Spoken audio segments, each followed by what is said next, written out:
ओम साईं राम। बाबा को शत शत प्रणाम।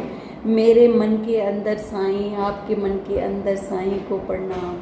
जो साईं बाबा है वो हम सबके अंदर है, सबके, उनको बाहर ढूंढने की ज़रूरत नहीं, वो सबके अंदर है। अगर पाना है तो बाबा को पाना है तो आपको अपने मन के अंदर की सफाई करनी होगी। आपके जो बुरे विचार विकार है उनको दूर करना होगा, तभी आपको बाबा मिल पाएंगे। मुझे जब शुरू में बाबा से लगन लगी तो बस मेरे मन में बस यही था कि मुझे बाबा को पाना है, साईं बाबा को पाना है। तो बाबा को पाने के लिए मैं दिन रात बाबा का जाप, मतलब मंत्र ओम साईं नमो नमः, शिरडी साईं नमो नमः का जाप करती।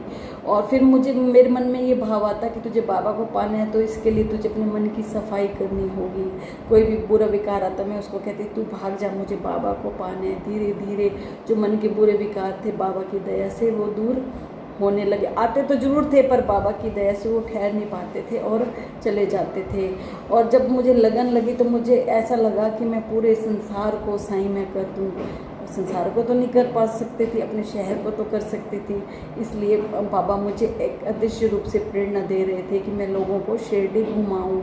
और मैंने लोगों को शिरडी घुमाना शुरू किया। मैं मंदिरों के बाहर पोस्टर लगाने लगी कि जो शिरडी जाना चाहता है वो मेरे साथ संपर्क करे। ऐसे ग्रुप के ग्रुप बनते गए, कोई दिल्ली, कोई सिरसा, कोई हिसार, बहुत जगह से जो संगत है हमारे साथ जुड़ती गई। इतनी प्यारी संगत ना मैं आपको बता नहीं सकती। इतना प्यार मिला कि अपनों से भी ज़्यादा संगत का प्यार मिला। वो जो रिश्ते हैं वो आज भी कायम है। सच में बाबा ने एक बहुत सुंदर परिवार दिए, सब बाबा की दया है। आप बाबा को सिर्फ एक अपना जो भाव है, श्रद्धा भाव है वो चढ़ाओ, बस बाबा उसके भूखे हैं। कई बार मेरे मन में ये भी आता कि हम बाबा को जो पैसा चढ़ाते वो तो बाबा का ही है, हम बाबा का पैसा बाबा को ही चढ़ा देते हैं। अगर फूल भी चढ़ाते हैं तो वो भी तो बाबा के देन है। तो मन में आता कि ऐसा क्या चढ़ाएं जो हमारा है। तो मन में भाव आता कि जो प्यार है बाबा के लिए, तड़प है वो तो तेरी अपनी है ना, तो वो तो चढ़ा सकती है ना। तो सच में मैंने बाबा से बहुत प्यार किया, बहुत। और बाबा ने इसके बदले में बाबा ने भी मुझे बहुत प्यार दिया, बहुत प्यार दिया।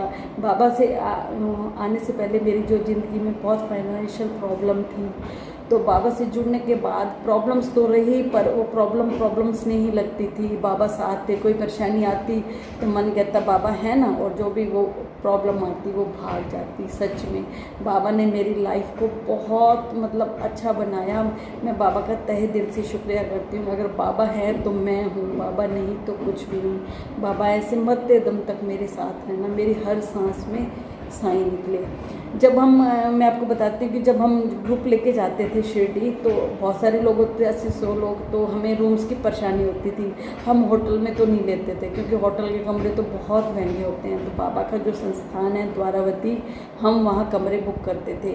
मुझे तो वो जो बाबा का संस्थान है एक 5 स्टार होटल जैसा लगता है। वहाँ इतने हवादार खुले कमरे, आपको 500 रुपये में एक कमरा मिल जाता है जिसमें 5 लोग आराम से रह सकते हैं। 100 रुपये पर मेंबर को पड़ता।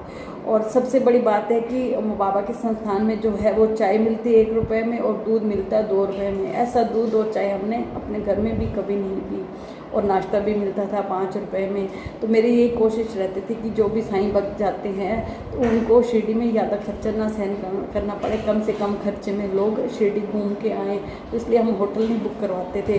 तो ये बाबा का जो संस्थान के कमरे हैं बुक करने में 2-3 घंटे लग जाते थे, पर हम वेट करते थे।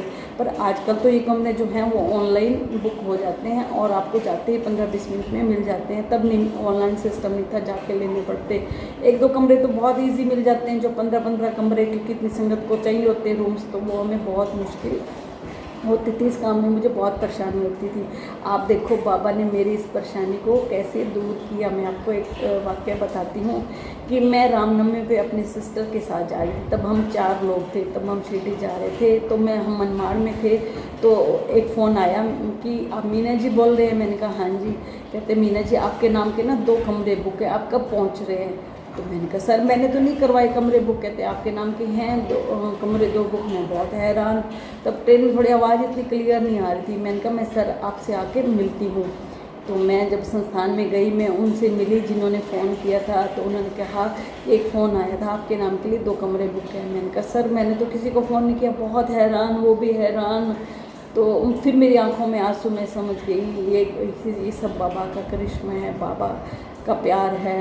तो उन्होंने मुझे 2 कमरे दिए, बहुत है, उनसे बातें हुई। तो मैंने कहा कि तो बाबा को था ना कि ये मेरी बेटी इतनी सारी संगत को लेके आती है, इतनी परेशान होती, मैं इसकी परेशानी को दूर करूं। सच में बाबा हर कदम पे आपके साथ हैं, बस आप बाबा से प्यार करो, आपके बाबा हर प्रॉब्लम को दूर कर देते हैं, आपकी जो भी परेशानी है। तो मैंने उन जिनका फ़ोन आया तो उनसे बात की कि हम ना ग्रुप लेके आते हैं और हमें ना कमरे नहीं मिलते 2-3 घंटे। बोले मीना जी, ये तो एक बहुत बड़ा करिश्मा है कि आपके नाम के 2 कमरे बुक हो ना, आप अब जब भी आए तो मुझे बस एक फ़ोन करना, आपको जितने कमरे चाहिए वो मिल जाएंगे। सच में बाबा ने मेरी इस परेशानी को दूर कर दिया। और हम जब भी शिरडी जाते तो हम फ़ोन कर देते, तो हमें वहाँ शिरडी जाते ही 5 मिनट में कमरे मिल जाते। ये सब बाबा की रहमत है, बहुत रहमत। जब भी कोई और लोग भी शिरडी जाते तो मैं वो मुझे कहते कि आप हमारे कमरे बुक करवा दो, तो मैं उनको फ़ोन कर देती तो कमरे बुक हो जाते। सच में ये सब काम बाबा ही करने वाले थे। बाबा मेरी उंगली पकड़ के सब काम करवाते, नहीं तो मेरे लिए इतनी कहाँ औकात कि मैं 100 लोगों को घुमाऊँगी। सब बाबा काम कर कह रहे थे, कहते हैं ना कि करते आप हो, बस नाम मेरा हो रहा है, बस यही था बाबा। बस यही कहती हूँ कि बाबा जो आपका प्यार है ना वो हमेशा मेरे साथ रहे, हर दम, मरते दम तक मैं आपको कभी नहीं भूलूँ, क्योंकि बाबा साथ रहेंगे तो ज़िंदगी में खुशी है। सच में बाबा के बिना कुछ नहीं। आप भी जो भी है सच्चे मन से, सच्चे भाव से बाबा से जुड़ो। बाबा आप सबकी मुरादें पूरी करेंगे, चाहे देर सवेर। एक आपने सबूरी जरूर रखनी है। और मैं गीता जी का भी तहे दिल से धन्यवाद करती हूँ कि वो बहुत अच्छा काम कर रही हैं। वो जो लोगों के भाव है, लोगों के एक्सपीरियंस है वो शेयर कर रही हैं। उन्होंने मेरे भाव, जो बाबा का प्यार है, आप लोगों के सामने शेयर किया। सच में बहुत खुश हुई। आपके जो कमेंट्स आते हैं उनको भी पढ़ के बहुत खुशी होती है। बस बाबा गीता जी को ऐसे ही अपना आशीर्वाद देते रहे, वो ऐसे ही आगे बढ़ती रहे। बहुत अच्छा काम कर रही हैं। बस आज इतना ही। नेक्स्ट एपिसोड में मैं आपको फिर बाबा के जो और बहुत सारा प्यार है मेरे साथ वो शेयर करूँगी। ओम साईं राम।